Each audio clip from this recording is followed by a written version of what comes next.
오늘 조금 비가 와서 오시기가 좀 어렵지 않았을까 싶은데 아직은 여름이 끝난 게 아니기 때문에 계속 더울 거거든요. 이 더위에 지치지 마시고 건강 관리에 더욱 유념하셨으면 좋겠습니다. 저는 한림대학교 동탄 성심병원에서 근무하고 있는 이영란이라고 합니다. 오늘은 당뇨병의 식사요법 중에서 GI 지수에 대해서 강의를 진행하도록 하겠습니다. 네. 먼저 GI에 대해서 먼저 말씀드리면 좋겠지만 식사요법은 가장 중요한 게 기본이기 때문에 기초에 대해서 먼저 설명을 드리고 그 다음에 GI에 대해서 설명을 드리고 마지막에는 질의응답 시간을 갖도록 하겠습니다. 식사요법 기초 아마 다들 병원에 다니시기 때문에 식사요법 기본에 대해서 많은 공부를 할 기회가 있으셨을 텐데 다 기억나세요? 네, 이 식사요법은 매번 들어도 잘 까먹기도 하고 익숙하지 않기 때문에 기억을 못하는 경우가 있는데요. 가장 중요한 건 기본이기 때문에 기본에 충실한 게 가장 필요합니다. 당뇨가 있는 분들은 특히 어떤 음식을 먹는 게 혈당 관리에 좋을까 많은 질문을 하시고요. 암이라든가 콩팥이라든가 간이 망가지신 분들도 어떤 음식을 먹는 게 좋을지 굉장히 많이 물어보십니다.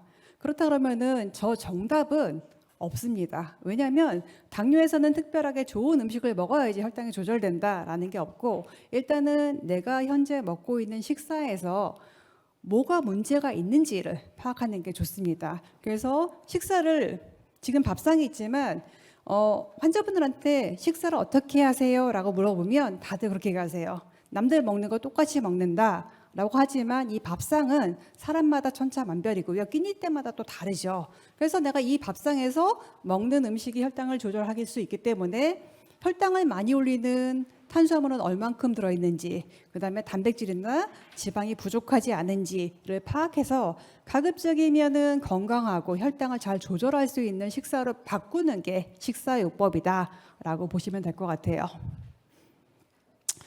점심 다 드셨습니까? 점심 안 드시고 오신 분도 있을 거고 점심을 드시고 오신 분도 계실 텐데 그럼 오늘 저녁에는 우리 뭐 먹어야 될까요?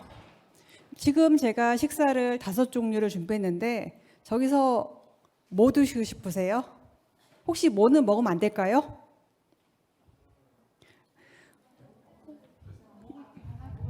저기서 먹을 게 하나도 없어요? 네. 그래서 많이 착각하시는 게 식품이 있으면 이건 내가 먹으면 안 되는 식품? 저것만 먹어야 돼 라고 잘못 알고 계시는 게 대부분입니다. 당뇨에서는 무조건 음식을 못 먹게 하거나 줄이게 하는 게 아니라 내 키라든가 활동 정도라든가 체중에 맞춰서 드시는 거고요. 앞에 있는 햄버거 드셔도 됩니다. 어떤 분은 저 햄버거를 다 드셔도 되지만 내가 키가 작거나 활동량이 적은 분들은 저걸 다 먹으면 안 되고 작은 사이즈를 먹는다든가 아니면 3분의 2만 먹는다든가 해서 조절하면 되고요. 삼계탕 보양식은 좋긴 하지만 내가 먹기엔 너무 많다. 왜냐하면 삼계탕 한 개에는 960칼로리 정도가 있는데 내가 먹기에는 난 500칼로리 정도만 먹어야 되겠는데 너무 많겠죠. 그럴 경우에는 반만 먹는다든가 하는 조절이 필요한 거지 무조건 못 먹는 건 없어요. 그래서 지금 보여드리는 5가지 식사는 다 드실 수 있습니다. 다만 내 키라든가 체중에 맞춰서 양을 조절해서 드시는 게 당뇨 식사이기 때문에 이제는 바꾸셔야 돼요. 난 이거 못 먹고 무조건 보리밥만 먹고 하는 게 아니라 뭘 먹어야 되는지 아시는 게 필요하고요. 그렇다 그러면 많은 교육에 참여하셔서 배우는 게 가장 중요하다 할 수 있습니다. 당뇨 식사요법의 목적은 적절한 혈당과 혈중 지지를 관리해서 합병증을 예방하는 데 있고요. 그다음에 바람직한 체중을 위해서 과하게 과식하지 않는 것들, 그다음에 좋은 영양 상태, 좋은 혈당을 유지해서 궁극적으로는 건강한 삶을 영위하는 데 그 목적이 있습니다. 그래서 당뇨병에서는 언제 무엇을 얼만큼 먹을지 3대 원칙을 지키는 게 가장 기본이기 때문에 이 3대 원칙이 필요하고요. 언제 먹느냐? 규칙적인 시간에 드시는 게 필요한데 나 규칙적으로 잘 못 먹겠다 하시면 일단은 하루에 3번 식사를 하시는 게 필요합니다. 그 다음에 무엇을 먹을 건지 균형적인 식사가 좋은데 균형적인 게 뭐지? 일단 고기나 생선이나 두부 같은 단백질 식품과 채소를 함께 먹는 반찬을 골고루 드시는 거고요. 얼마큼 먹느냐? 알맞은 섭취량. 일단은 내가 알맞은 섭취량을 모른다 했을 때는 과식하지 않도록 하는 3가지 원칙을 지키는 것부터 시작하는 겁니다. 이제 제가 문제를 통해서 이 식사요법의 기본에 대해서 알려드릴 텐데요. 첫 번째 문제는 다음 중 가장 많은 열량을 밥을 가장 많이 드셔야 되는 분은 누구일까요? 하는 문제예요. 첫 번째는 남자 54세고 키가 180cm, 그다음에 몸무게는 75kg인 교장 선생님입니다. 두 번째는 여자 35세고 키가 160cm이고 몸무게가 82kg인 가정주부. 그다음에 세 번째는 47세에 키가 170cm, 몸무게 63kg인 건설 현장 근무자, 이 3분입니다. 특징을 보면 첫 번째 분은 키가 180으로 가장 크고요. 두 번째 분은 몸무게가 82kg로 가장 무겁고, 세 번째 분은 건설 현장 근무자로서 가장 많은 활동을 하고 있습니다. 어떤 분이 가장 많이 먹어야 될까요? 3번? 다 3번이세요? 1번이나 2번 없으세요? 네, 다 3번이라고 하셨는데, 이제 우리가 먹어야 될 열량을 산정할 때는 키와 몸무게를 아는 게 우선입니다. 요즘은 병원이라든가 보건소에 가면 키하고 몸무게를 잴 수 있는 기구들이 많이 있기 때문에 나는 20년 전에 키 재고 앉았는데 하시는 분들도 병원에 가셔서 키를 한번 재보시면 좋을 것 같고요.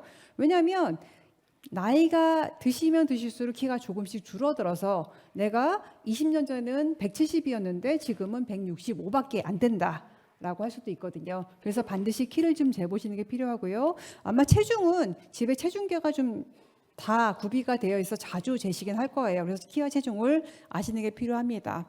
먼저 BMI를 이용해서 표준 체중을 구해야 되는데, 남자분일 때는 키 곱하기 22를 하면 가장 좋은 체중이 나오고요. 여자분일 때는 키 곱하기 22를 하면 내 키에 가장 100점인 체중을 구하실 수가 있습니다. 이 구한 체중과 내 현재 체중을 비교해서 비만도를 측정하는데요. 플러스 마이너스 10% 이내일 때는 정상 체중, 그래서 90에서 110% 안에 들어가면 정상 체중이라고 볼 수가 있고요. 120%보다 넘어가면 비만이라고 평가를 하게 됩니다. 그러면 이걸 나온 걸 가지고 필요 열량을 구해야 되는데, 내 몸무게가 비만하거나 활동량이 너무 적을 때는 이 표준 체중에다 곱하기 20 내지 25를 해주고요. 내가 정상 체중이고 활동량도 중간 정도다라고 했을 때는 30에서 35를 곱해줍니다. 비만이거나 활동량이 많을 때는 35에서 40을 곱해주는데, 그렇다 그러면은 활동이 중간 정도가 어느 정도가 중간 정도일까요? 하루에 6시간 이상 서 있어야지만 이게 중간 정도다. 그러다 보면 우리가 6시간 이상 서 있는 경우가 많지 않거든요. 그래서 중간 정도에 해당하시는 활동량이 그렇게 많지 않다라는 겁니다. 그리고 만약 체중 조절이 필요하다 그러면은 내가 구한 열량에다가 하루에 500칼로리 정도를 적게 해서 일주일에 0.5kg이 줄어들게 식사를 하시면 가장 건강하게 살을 뺄 수 있는 방법이다라고 보시면 됩니다. 이 계산식이 좀 복잡하다 하시는 분은 미리 계산해 놓은 이 표를 이용하시는 건데요. 여자분 키가 157에서 160 정도일 때는 표준 체중은 한 54kg 정도이고, 이때 드셔야 되는 열량은 1600칼로리가 됩니다. 남자분 키가 175cm일 때는 68kg가 표준 체중이고요. 드셔야 되는 열량은 2100칼로리. 그래서 여자분일 때는 1400에서 1700 정도, 남자분일 때는 1800에서 2100칼로리 정도가 하루에 먹어야 될 열량. 그래서 오늘 혹시 내가 먹어야 될 열량을 모르시는 분들은 여기서 내 키하고 체중에 맞춰갖고 내가 얼만큼 먹어야 되는지를 오늘 꼭 확인하셔서 드실 양을 조정하시면 될 것 같습니다. 그래서 첫 번째 분은 키가 180cm에 몸무게 75kg이었는데 표준 체중 구하면 71 곱하기 71 곱하기 1.8 곱하기 1.8 곱하기 22를 하면 표준 체중은 71.2kg가 나오고요. 이분은 75kg였기 때문에 표준 체중 범위 안에 들고 있습니다. 그래서 곱하기 30을 했더니 2100칼로리가 드셔야 될 열량이 되고요. 두 번째 가정주부는 키가 160cm였죠. 여자분이기 때문에 1.6 곱하기 1.6 곱하기 21을 했더니 표준 체중이 53.7kg가 나왔고 비만하기 때문에 곱하기 25만 합니다. 표준 체중에다. 그러다 보니까 먹어야 되는 열량이 1300칼로리. 그다음에 이제 현재 체중에다가는 20 정도만 곱하게 되면 살이 좀 빼줄 수 있는 몸무게 때문에 1600칼로리까지 나오기도 합니다. 그다음에 마지막 번은 170cm이기 때문에 표준 체중을 구할 때는 1.7 곱하기 1.7 곱하기 22를 하면 표준 체중이 63.5kg이 나오고요. 이분 같은 경우는 표준 체중에 거의 가까운 체중을 가지고 있었죠.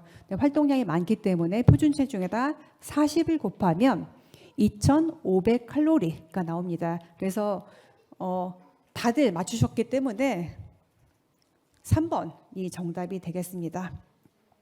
그럼 두 번째, 조금 더 어려운 문제일 것 같은데요. 다음 중 혈당을 가장 많이 올리는 식품은 어떤 것일까요?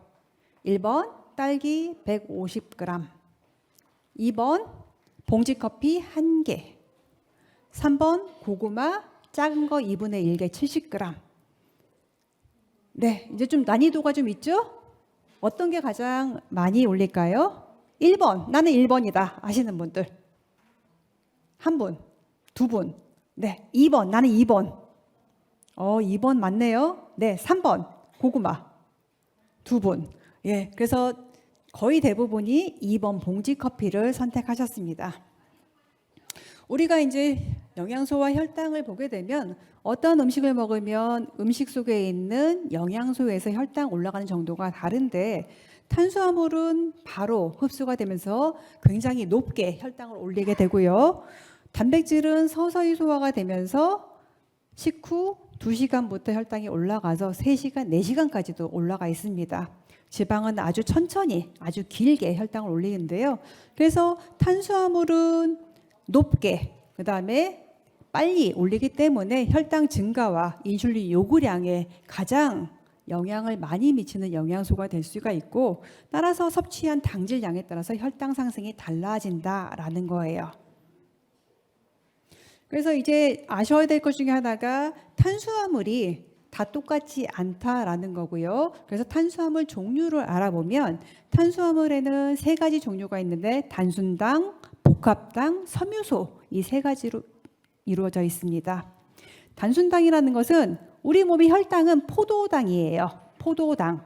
이 포도당이 1개 내지 2개만으로 이루어져 있기 때문에 소화 과정 없이 바로 흡수가 돼서 혈당을 급격하게 올린다. 그래서 먹자마자 15분 후면 혈당이 피크를 찍어서 혈당 스파이크란 얘기를 아시잖아요. 그렇게 만들 수 있는 게 바로 단순당입니다. 이 단순당은 먹으면 입에서 바로 단맛을 내는 식품들이라고 보시면 되고요. 대표적인 게 설탕, 꿀, 물엿, 그다음 매실 액기스, 요구르트 이런 게 바로 단순당으로 이루어진 식품이 되겠습니다.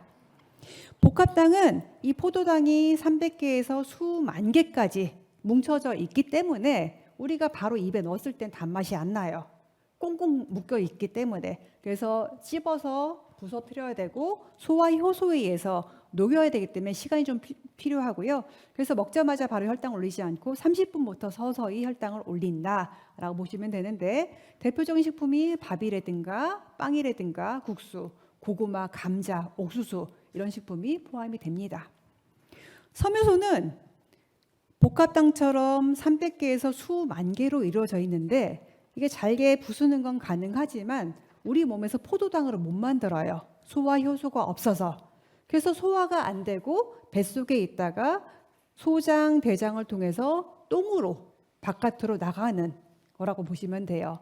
근데 이때 그냥 나가는 게 아니라 섬유소가 소화가 안 되기 때문에 혈당을 굉장히 천천히 올라가게 해주고요. 그 다음에 나갈 때 아까 똥으로 나간다 그랬잖아요. 대변을 빨리 볼 수 있게 해주기 때문에 대장암을 예방하는 데 효과적이고 콜레스테롤 수치도 조금 낮출 수 있는 역할을 해줍니다. 그래서 몸에 이롭기 때문에 요즘은 많이 드시라고 권장하는데 대표적인 게 도정이 안 된 곡류라든가 채소, 콩, 해조류에 많이 들어있습니다.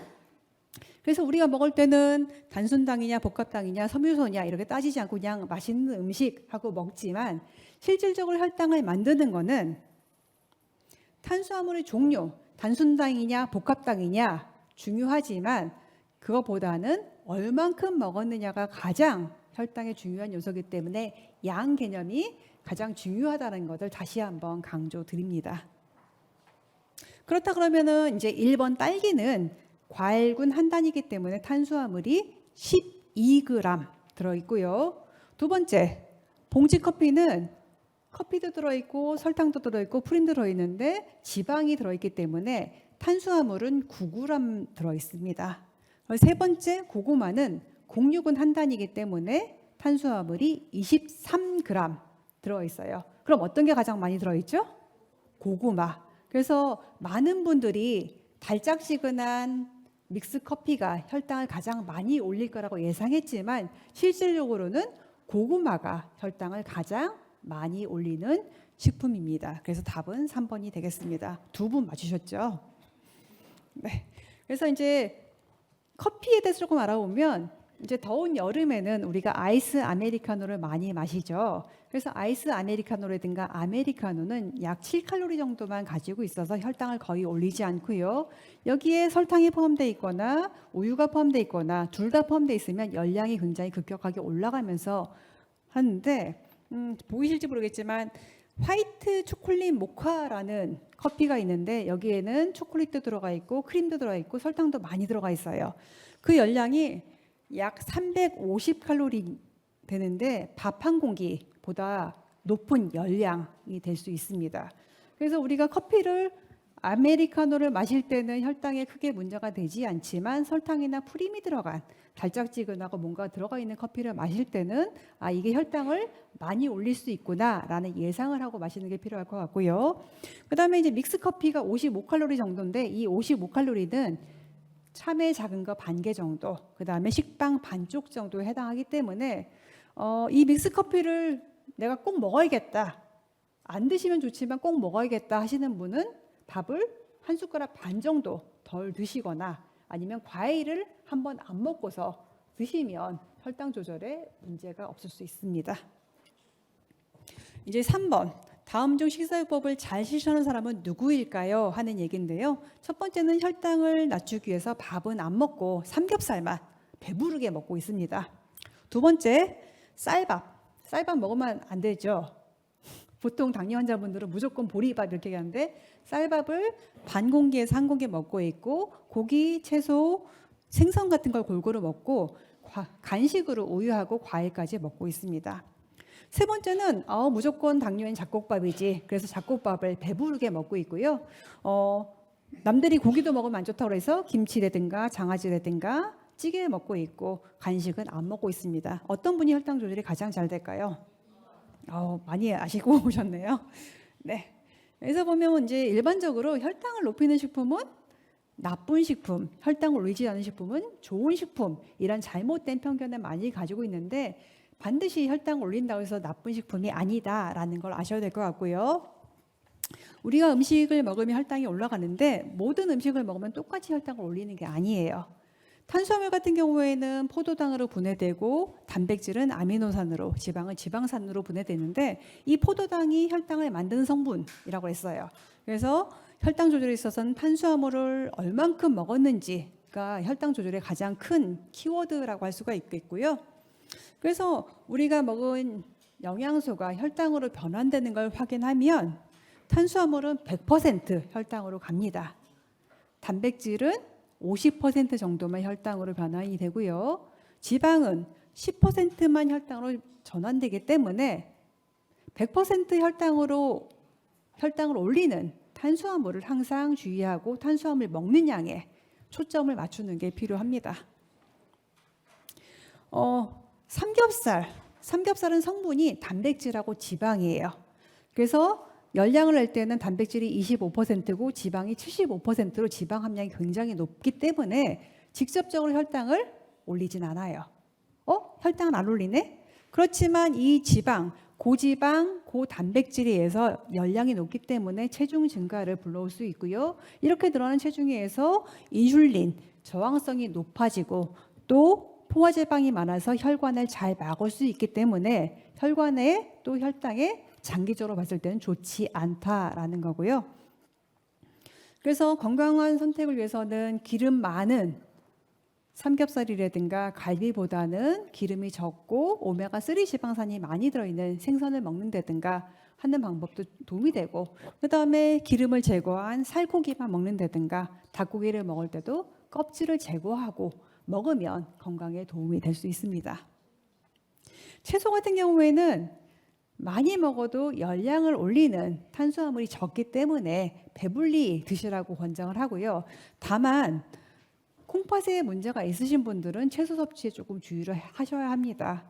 채소를 많이 먹지만 이 채소를 많이 먹는데 방법에 있어서 튀기거나 볶거나 해서 기름 많이 사용하시면 열량이 올라가기 때문에 주의가 필요하고요. 가능하면 생으로 먹거나 아니면은 무침 정도 해서 드시게 되면 굉장히 건강에도 도움이 되고 섬유소가 많기 때문에 혈당이 빨리 올라가는 것도 막아줄 수가 있습니다.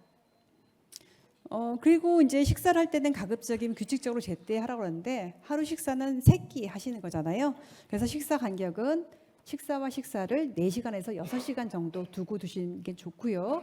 간식은 식사에서 부족한 비타민과 미네랄을 채워주고 또 혈당이 한번 꺾어지고 난 다음인 2시간에서 3시간 사이에 우유라든가 과일로 드시는 것을 권장합니다.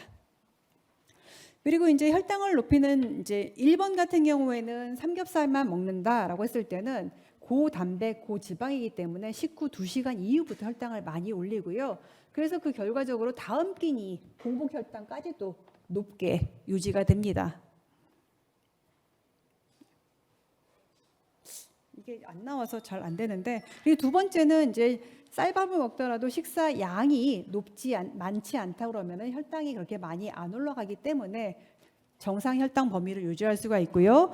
세 번째 같은 경우는 잡곡밥이라도 많이 먹게 되면 혈당을 정상 혈당 범위보다 더 많이 올릴 수가 있고, 그다음에 반찬으로 장아찌라든가 김치라든가 찌개만 먹게 되면 단백질이나 지방이 없기 때문에 식후 2시간, 3시간부터 혈당이 떨어지면서 오히려 다음 끼니 전에 저혈당을 일으킬 수 있기 때문에 반드시 식사 때는 고기나 생선이나 두부 같은 단백질 식품을 포함하도록 해야 되고, 답은 이미 아시는 것처럼 2번이 되겠습니다.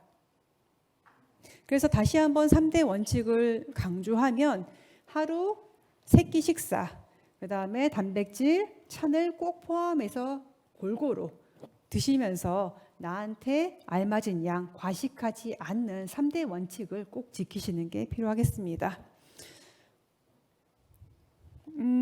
이제 기본 과정을 배웠기 때문에 심화 과정이 있는데요. 심화 과정에서는 인슐린 펌프, 다회 인슐린 주사법을 사용하는 환자를 대상으로 해서 탄수화물에만 초점을 맞춘 당질 개선법이라는 게 있고요. 그다음에 붉은 고기보다는 유제품이라든가 생선, 가금류를 적절한 양 먹으면서 기름으로는 올리브유를 주로 사용하는 지중해식, 그다음에 저혈당이라든가 고혈당이 언제 일어나는지를 식사, 운동, 약물요법과 비교해서 생활 습관을 관리하는 생활 혈당 패턴 관리가 있고요. 오늘 배워야 될 거는 GI 활용에 대해서 배우고자 합니다. 그래서 이제 심화 과정으로 넘어갈 텐데요. GI라는 것은 글라이세믹 인덱스라서 사전적 의미는 피 속에 있는 당질의 지수다라고 해석할 수가 있고요.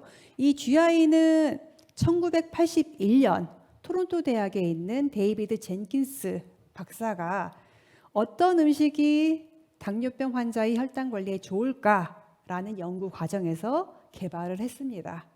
그리고 주로 2형 당뇨 환자를 대상으로 한 연구였다라고 보시면 될 것 같고요.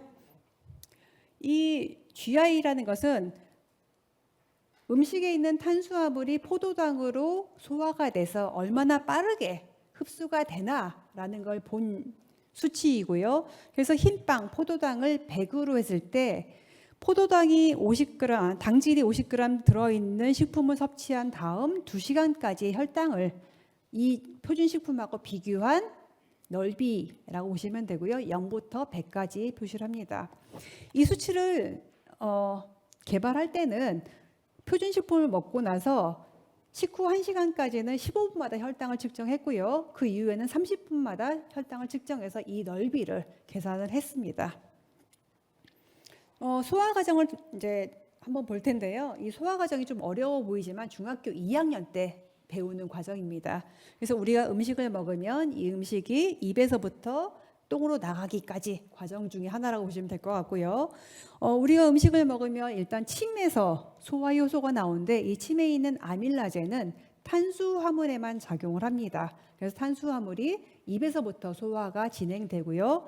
그다음에 쓸개즙이라든가 이자액, 소장에 있는 소화효소에 의해서 포도당으로 완전하게 분해가 돼서 흡수가 되는데 이 과정이 15분에서 2시간, 3시간까지 진행된다고 보시면 됩니다. 단백질은 입에서 소화가 진행이 안 되고 위부터 소화가 진행이 되고요. 위에 펩신에 의해서 분해가 되고 트립신, 펩티데이즈에서 아미노산으로 분해가 되는데 이 시간이 밥 먹고 나서 30분 이후부터 진행이 되고 그래서 완전하게 소화가 될 때까지는 3시간 내지 4시간 정도가 걸려서 혈당이 반영이 되게 됩니다. 지방은 입에서는 안 되고 위에서도 안 되고 쓸개즙에 의해서 유화가 시작되고 소장에 있는 라이페이지에서 지방산으로 분해가 되는데 이 과정이 굉장히 천천히 이루어지기 때문에 혈당에는 10% 정도만 반영됩니다. 그래서 굉장히 빠르게 소화되고 흡수되는 탄수화물이 굉장히 중요하다는 얘기를 다시 한번 강조드리고요. 그리고 우리가 음식을 먹었을 때는 이 음식에 의해서 혈당이 올라가는 정도가 다르게 나타난다. 그래서 단순당 같은 경우는 바로 혈당이 올라가고 과일군, 곡류군, 우유군은 단백질도 섞여 있고 지방도 섞여 있고 그다음에 섬유질도 섞여 있기 때문에 단순당보다는 좀 더 천천히 혈당을 올리게 돼 있고요. 어육류군은 3, 4시간 후에 그다음에 지방은 아주 천천히 혈당을 올리는 곡선이 되겠습니다. 이 GI라는 것은 70이 넘을 때 고GI라고 얘기를 하고요. 고GI에 해당하는 것은 바게트는 93, 쌀밥은 92, 감자는 85 이렇게 돼서 이 고GI 식품을 먹게 되면 빠르게 혈당이 올라가기 때문에 인슐린 요구량이 급격하게 많아집니다. 그리고 콜레스테롤이라든가 중성지방 수치도 상승하는 그런 효과도 나타내기 때문에 고GI 식품은 적게 먹으라고 자꾸 강조를 하는 거죠. GI 지수가 55 이하일 때 당지수가 낮으면서 저GI 식품이라고 얘기하고요. 많은 과일들, 그다음에 채소류가 여기에 속하게 되는데 저GI 식품은 혈당을 천천히 상승시키기 때문에 인슐린 필요량을 감소시키고 또 그 밖에도 인슐린 저항성을 개선하는 효과까지도 보여줍니다. 그래서 인터넷에서 GI를 찾아보게 되면 이 GI 수치가 굉장히 많이 달라요. 제가 아까 쌀밥은 92라고 했는데 이 인터넷 찾은 수치에 의하면 쌀밥이 70이라고 돼 있기도 하고 그다음에 같은 재료라고 해도 어떻게 조리하느냐에 따라서 달라지는데 감자 같은 경우에는 찐 감자는 94지만 감자 구이는 78, 그다음에 감자 튀김일 때는 42, 감자 전일 때는 28 해서 굉장히 달라지게끔 돼 있고요. 그다음에 이걸 갖다 쌀 같은 경우에는 밥일 때, 죽일 때, 그다음에 뻥튀기일 때 또 수치가 달라지기 때문에 조리법, 그다음에 뭘 같이 먹었는지 이런 게 굉장히 중요하게 됩니다. 당지수가 낮은 식품을 살펴보면 지방 함량이 높거나 기름으로 조리한 식품들이 굉장히 많습니다. 그래서 이제 제가 대표적인 식품을 5개를 가져왔는데요. 구운 감자는 당지수가 85, 감자튀김은 57, 소세지는 28, 바나나 케이크는 47, 콜라는 68입니다. 당지수만 봤을 때는 뭘 먹어야 될까요? 소세지. 근데 열량을 보면 구운 감자는 93kcal인데 비해서 감자튀김은 532칼로리, 소세지는 276칼로리, 바나나 케이크는 360칼로리, 콜라는 40칼로리밖에 안 돼요. 그래서 여기서 구운 감자랑 감자튀김만 대표적으로 더 살펴보면 포도당이 100의 넓이를 가진 데 비해서 구운 감자는 85를 나타내고요. 그 다음에 감자튀김은 57이라는 거죠.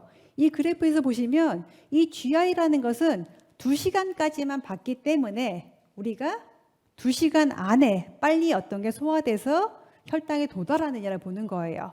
그래서 감자튀김 같은 경우에는 532칼로리를 내지만 2시간까지는 그렇게 소화가 돼서 흡수가 되지 않지만 2시간 이후에 소화가 되고 흡수가 돼서 혈당에 반영된다라고 보시면 되고요.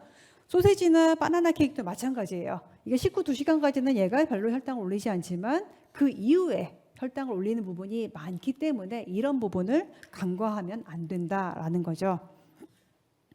그래서 당질 50g 기준으로 해서 GI를 만들었다라고 얘기했는데 당질 50g에 해당하는 쌀밥은 152g으로 약 3분의 2공기 정도에 해당하고요.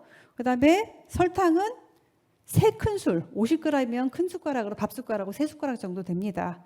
우리 밥 3분의 2공기 먹는데 어렵나요? 쉽나요? 쉬워요. 설탕 큰 숟가락으로 3숟가락을 먹는 거 쉽나요? 어렵나요? 어려워요. 그 여자분들은 많으신데 임당 검사 해보신 분들 있으시죠? 임당 검사할 때 50g 포도당 먹고 검사하거든요. 근데 이 50g 포도당 먹으면 달아가지고 역하기도 하고요. 토할 것 같아요. 잘 못 먹어요. 근데 이 설탕 3숟가락 먹으려면 그 양이거든요. 굉장히 어려워요. 토마토로 치면 1.2kg. 저 방울토마토 아니고 그냥 토마토예요. 그냥 작은 토마토 8개를 먹어야 되고요. 콜라일 때는 약 2캔 정도를 마셔야지 당질 50g에 해당이 돼요. 그래서 저 당질 50g을 어떤 거는 먹기 쉽지만 어떤 거는 우리가 먹을 수 없는 양이 되겠죠.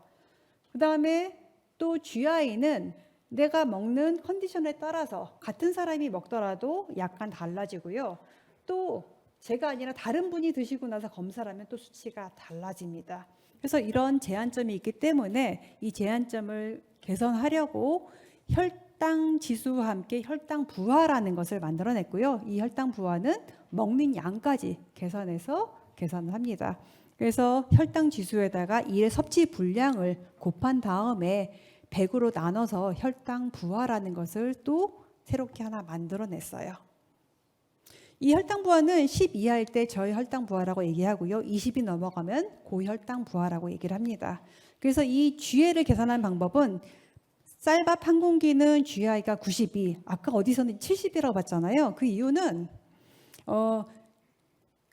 글라이세믹 인덱스닷컴에 들어가서 내가 먹어야 될 식품을 치게 되면 그 밑에 GI가 쫙 나오는데 쌀에 대한 GI는 100개가 넘게 있어요.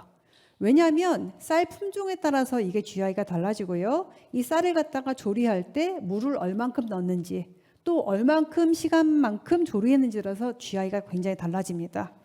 우리가 먹는 쌀은 자포니카에 해당하는 걸로 알고 있고요. 그다음에 고시히카리 이런 것도 많이 좋아하시죠. 그래서 일본 사람이 먹거나 한국인이 먹는 자포니카는 GI가 89에서 92로 굉장히 높습니다. 혹시 알랑미라고 들어보셨죠? 이 알랑미 얘기할 때 뭐라 그래요?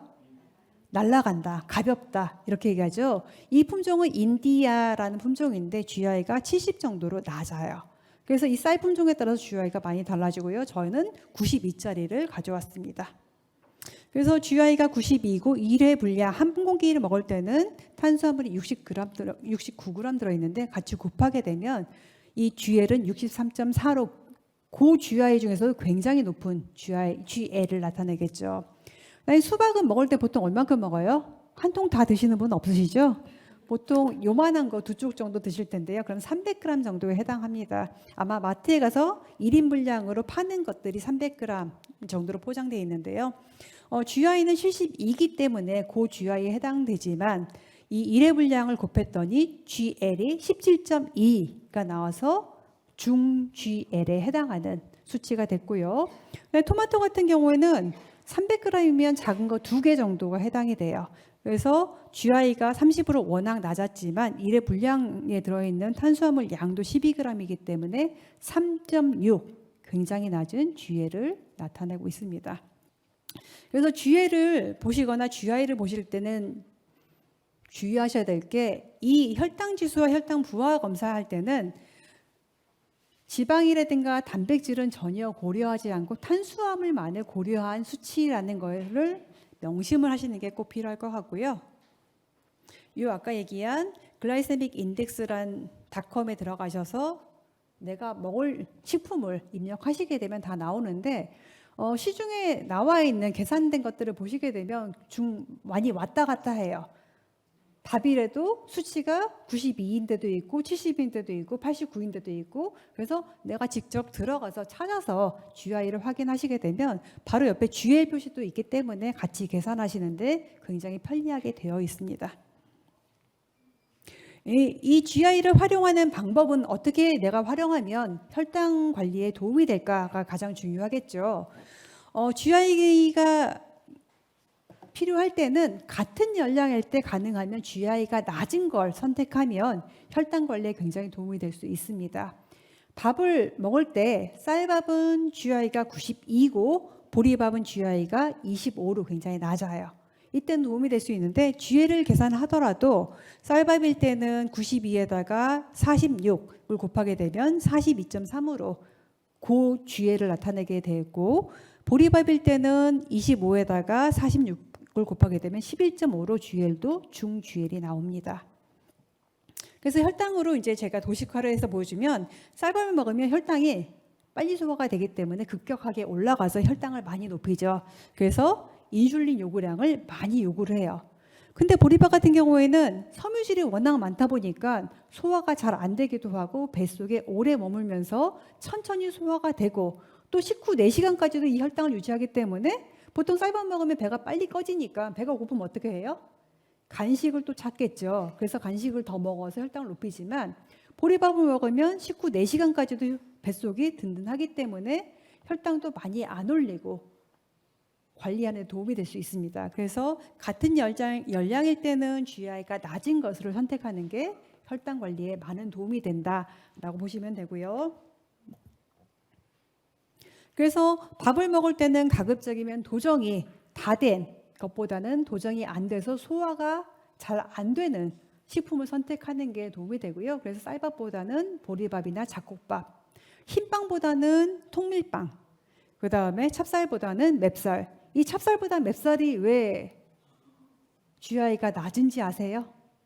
찹쌀에는 아밀로펙틴이, 그러니까 우리가 쌀을 구성하는 성분이 아밀로즈, 아밀로펙틴이라는 게 있는데 찹쌀에는 아밀로펙틴이 들어있고 맵쌀은 아밀로즈만 가지고 있습니다. 이 아밀로즈는 동글동글동글해서 뭉쳐 있고요. 아밀로펙틴은 이렇게 손가락 가지처럼 변해 있어요. 그래서 이 소화 효소가 작용을 할 때 이 동글동글동글하게 뭉쳐 있는 것보다는 가지로 된 데에 쑥쑥쑥쑥 들어가서 분해를 빨리 시키기 때문에 아밀로펙틴이 훨씬 더 소화가 빨리 돼서 혈당을 많이 올려요. 그래서 가능하면 찹쌀보다는 맵쌀을 드시는 게 혈당을 조금 천천히 올리게 되겠습니다. 그 다음에 이제 채소라든가 해조류, 우엉이라든가 껍질째 먹는 과일을 먹게 되면 식이섬유소가 풍부하기 때문에, 식이섬유소가 풍부하다는 얘기는 소화가 안 된다는 얘기예요. 소화가 안 되기 때문에 천천히 흡수가 돼서 혈당을 조금 천천히 올리고요. 조리할 때 식초라든가 레몬즙을 사용하시면 뱃속에서 위장에서의 체류 시간을 길게 하기 때문에 또 소화가 빨리 안 돼요. 그래서 가급적이면 새콤하게 드시는 것을 권장하고요. 그 다음에 혈당을 천천히 올리는 방법 중에서 단백질하고 지방이 섞여 있으면 또 소화가 천천히 되기 때문에 고기나 생선이나 두부 또 기름을 적절하게 이용해서 드시게 되면 혈당도 관리하는 것뿐만 아니라 건강에도 굉장히 유익하게 도움이 됩니다. 이 밖에는 혈당 지수가 낮은 식품은 혈당을 서서히 올리기 때문에 인슐린 정확성 계산에 효과가 있지만 혈당 지수와 혈당 부하는 혈당을 올리는데 탄수화물만은 고려한 지표라는 것을 명심하셔야 되고요. 열량과 당 지수를 함께 고려하고 같은 열량일 때 가능하면 GI가 낮은 식품을 선택하면 혈당 조절에 굉장히 도움이 되지만 그 GI만 가지고 식품을 선택하게 되면 오히려 전체적인 헤모글로빈 A1C도 올라갈 뿐더러 그다음에 피 속에 다른 수치도 안 좋아질 수 있기 때문에 고려를 하셔야 되고요. 반드시 식사를 하실 때는 단백질, 지방을 포함해서 영양소를 골고루 섭취하시는 게 필요합니다. 그래서 다시 한번 강조하면 식사요법 3대 원칙이 뭐라고 그랬어요? 나한테 알맞은 양을, 새끼, 과식하지 않고 먹는 세 가지를 명심하는 게 가장 필요합니다.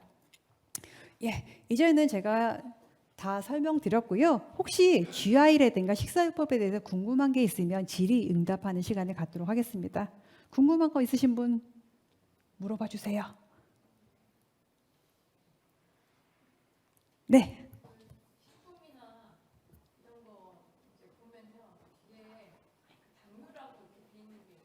네.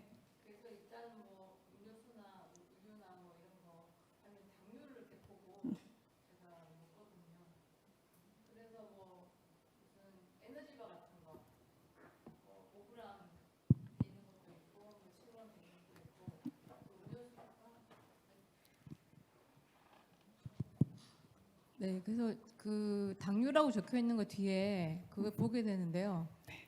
그래서 이제 뭐 음료수 같은 경우는 이제 두유나 이런 거 보면 5%도 있고 이렇게 돼 있거든요. 그래서 그 당류를 보고서 이렇게 이제 할 수 있는 방법 있을까 해서요.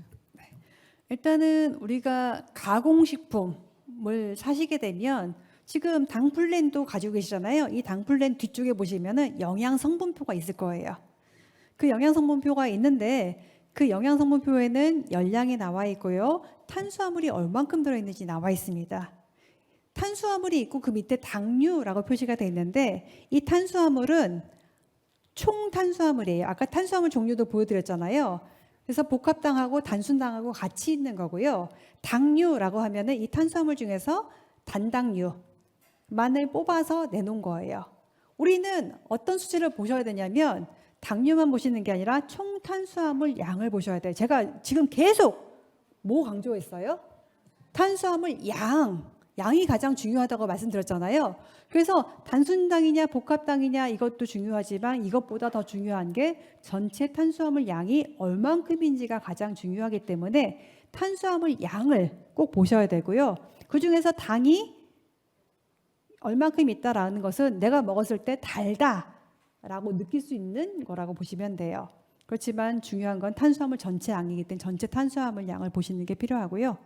거기는 얼마 들어있나요? 제가 그거 못 봤는데 당플레는 몇 그램 들었어요? 22g. 네, 22g. 22g이면 밥 3분의 1공기 70g 정도에 해당하는 탄수화물이 들어있는 거예요. 그래서 아마 이 당플랜 한 개 가지고 식사 대신에 먹거나 하라고 주시잖아요. 그렇죠? 배고플 때. 그래서 요거 하나 먹으면 내가 밥 3분의 1공기 먹은 정도의 혈당을 올릴 수 있습니다. 네. 하루 3번 식사를 하면은 그 텀이 4시간 간격이잖아요. 네. 근데 한 2시간만 되면 막 허기가 지고 배가 고프고 그런 건 왜 그런가요? 네. 그래서 제가 아까 이제 식사를 하실 때 보통 반찬 뭐 드세요? 때마다 틀리죠. 네, 그래서 반찬을 뭐 드시는지. 골고루 먹는다고 뭐 이제 뭐 야채를 주로 많이 먹고 네. 단백질로 계란 뭐 고기도 조금 먹고 콩 음식도 먹고 견과류도 먹고 우유도 먹고 이렇게 골고루 챙기는데도 2시간만 지나면 막 이렇게 상당히 힘들거든요. 네. 그 이유는 이제 내가 먹었던 음식들이 빨리 소화가 되기 때문에 한 이유가 될 수가 있고요. 그래서 가급적이면 골고루 드시라고 얘기하잖아요. 그러니까 밥을 먹을 때도 쌀밥을 먹으면 소화가 빨리 되니까 빨리 배가 고파요. 그래서 가능하면 소화가 천천히 될 수 있는 잡곡밥을 먹으라고 하는 거고요. 그다음에 반찬을 먹을 때도 채소를 많이 먹지만 채소는 배가 부르지 않아요. 왜냐하면 식후 혈당 2시간, 3시간 후에 혈당을 올려줘야 되는 것들은 단백질, 지방이에요. 그래서 반찬을 먹을 때 고기나 생선이나 두부나 계란에다가 그다음에 채소도 기름을 넣고 무친 거라든가 같이 먹게 되면 소화가 빨리 안 되기 때문에 3시간, 4시간까지도 배가 안 고프거든요. 어떻게 보시면 되냐면 삼겹살 먹은 날 배 빨리 꺼지나요? 안 꺼져요. 왜? 소화가 안 되니까. 그리고 식후 3시간, 4시간도 혈당을 올려주기 때문에. 그래서 가능하면 식사할 때 잡곡밥을 드시는 게 필요하고 단백질 식품을 꼭 같이 드시라고 권장을 해요. 그리고 만약에 배가 고픈데 혈당을 재봤는데 혈당이 어떤가요? 혹시 재보시나요? 네. 네. 그래서 식후 2시간을 120, 130이면 다음 끼니 전에 혈당이 오히려 낮아질 수 있거든요. 그래서 그러니까 배가 고픈 거는 실질적으로 먹은 양이 너무 작아서일 수도 있어요. 그래서 정확하게는 내가 먹어야 될 양을 다시 한번 점검해서 뭐가 부족한지 아니면 작게 먹고 있는 건지를 확인해 보시는 게 필요할 것 같아요. 네.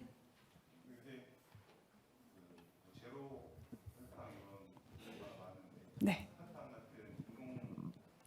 감미료. 네. 좀 실제 문제 그것도 많이 먹으면 안 좋다는 얘기를 듣고 하는데 문제가 네. 있는 건지 아니면 어느 정도는 먹어도 뭐 괜찮다라는 뭐 지금 어느 정도 그런 가이드라인이 있는지 예, 물어보시는 예. 거죠? 네, 제가 이 질문 나올 줄 알았어요. 지금 아스팔탐이 그 WHO에서 발암 가능성 물질이다라고 발표를 했죠. 발암 물질이라고 안 하고요. 발암 가능성이 있는 물질 B2에 해당하는 거라고 발표를 했어요. 여기서 여기 계신 분 중에서 김치 드시는 분, 나는 끼니 때마다 김치를 먹는다. 김치 안 드세요? 김치 안 드시는 분? 김치 안 드시는 분 계시네요. 술 드세요 혹시 어르신? 안 드세요? 담배는요? 예. 김치도 B2입니다. 김치도 발암 가능성이 있는 식품이에요. 근데 우리 그거 알고 있어요. 아마 모르셔서 드시는 분도 있지만, 근데 그 김치를 발암 가능성이 있다는 거 알고 있지만 다 드시거든요. 이 발암 가능성이 있다는 거는 발암이 될 수도 있고 안 될 수도 있고 많이 먹으면 된다는 거예요. 그래서 아스팔탐 같은 경우에는 발암 정도를 일으키려면 어느 정도 먹어야 되냐 봤더니 콜라를 한 번에 13캔인가를 먹어야지 되더라고요. 우리 콜라 한 번에 13캔 먹나요? 많이 먹어봤자 한 캔이나 2캔 정도 먹을 것 같아요. 그렇죠? 그렇다 그러면은 발암 가능성은 우리가 일상적으로 먹을 때 별로 없다라는 거예요. 근데 그렇게 발표를 해놓고 보니까 갑자기 무서워서 나는 주로 다이어트 콜라 먹었는데 무섭죠. 그렇지만 우리는 이미 발암 가능성이 있는 김치도 먹고 있는데 우리가 그렇게 많은 양을 먹지 않기 때문에 영향을 미치지는 않습니다. 그러니까 네, 빠져나갑니다. 어차피 아스팔탐이라는 거는 단백질의 일종이고 하기 때문에 소화 과정을 통해서 바깥으로 빠져나가는 거고요. 아스팔탐이나 그 인공 감미료는 설탕의 200배, 300배의 단맛을 가지고 있어요. 그러니까 우리가 설탕 한 숟가락 쓸 거를 얘는 200분의 1만 쓰기 때문에 워낙 소량밖에 사용을 안 해요. 그래도 단맛이 나거든요. 그래서 우리가 아까 얘기한 발암을 일으킬 정도로 많이 먹으려면 너무 달아서 이 음식을 먹을 수 없을 정도로 과하게 넣어야 되는데 그 정도까지 사용하지 않거든요. 그래서 크게 걱정하지 않고 드셔도 될 것 같고요. 나는 다이어트 콜라를 좀 과하게 먹는다. 하루에 막 3-4캔씩 5캔씩 먹는다 하시는 분은 조금 줄여주시면 조금 더 안심할 수 있으시겠죠. 매운 음식은 어떻게 됩니까? 마라탕을 뭐 많이 먹는다든지 네. 냉면에다가 뭐 겨자를 많이 먹는다든지 혹시 이런 경우는 어떻게 네. 됩니까? 혹시 매운 음식 드시고 혈당 재보신 분 계신가요? 내가 똑같이 먹었는데 매운 걸 먹어서 혈당이 어떻게 되는지 보신 분 계세요? 네? 네. 떨어졌어요? 떨어지기도 하고 높아지기도 하고 매운 거는 혈당에 이렇게 영향을 미치지 않습니다. 다만 매운 거 먹을 때는 맛있게 먹기 위해서는 짜게 하거나 아니면은 설탕이라든가 과하게 양념을 하게 되죠.